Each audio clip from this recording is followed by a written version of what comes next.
রাধে রাধে।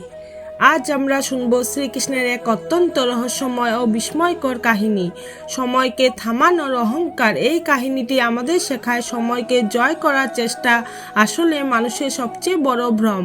প্রাচীন ভারতে এক যোগী ছিলেন যিনি বহু বছর কঠোর তপস্যা করে এক বিরল সিদ্ধি লাভ করেছিলেন। তিনি দাবি করতেন তিনি সময়ের প্রবাহ থামাতে পারেন। লোকেরা বিস্মিত হয়ে তার শক্তির কথা চারদিকে প্রচার করতে লাগলো। ধীরে ধীরে যোগীর মনে অহংকার জন্ম নিল। তিনি ভাবতে লাগলেন যে সময়কে নিয়ন্ত্রণ করতে পারে তার কাছে আর কিছুই সম্ভব নয়। অবশেষে তিনি দ্বারকায় এসে শ্রীকৃষ্ণকে চ্যালেঞ্জ করলেন। যোগী বললেন, হে কৃষ্ণ, আপনি জগতের অধিপতি বলে পরিচিত, কিন্তু আমি সময়কেও থামাতে পারি। আপনি কি আমার এই শক্তি স্বীকার করবেন? শ্রীকৃষ্ণ মৃদু হাসলেন এবং বললেন, সময়কে থামানোর শক্তি যদি সত্যি তোমার থাকে তবে আমাকে দেখাও। যোগী ধ্যানমগ্ন হলেন। মুহূর্তের মধ্যে চারপাশে সব কিছু স্থির হয়ে গেল। বাতাস থেমে গেল, পাখির ডানা মাঝ আকাশে থেমে রইল, নদীর জল স্থির হয়ে গেল।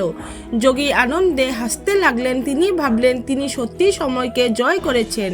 ঠিক তখনই তিনি লক্ষ্য করলেন শ্রীকৃষ্ণ শান্তভাবে তার দিকে তাকিয়ে আছেন, যেন কিছুই থামেনি। হঠাৎ কৃষ্ণ বললেন, তুমি কি নিশ্চিত সময় থেমে গেছে? পরের মুহূর্তে যোগী নিজেকে এক অদ্ভুত স্থানে দেখতে পেলেন।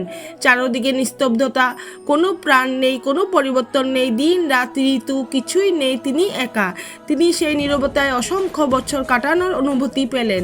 আনন্দ, ধীরে ধীরে ভয়, তারপর অসহায়তা পরিণত হলো। অবশেষে তিনি আর সহ্য করতে না পেরে চিৎকার করে উঠলেন, প্রভু, আমাকে এই স্থিরতা থেকে মুক্তি দিন। সময় ছাড়া অস্তিত্বও অর্থহীন।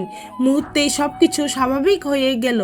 তিনি দেখলেন তিনি আবার দ্বারকা রাজসভায় দাঁড়িয়ে আছেন, আর বাস্তবে এক মুহূর্তেও পার হয়নি।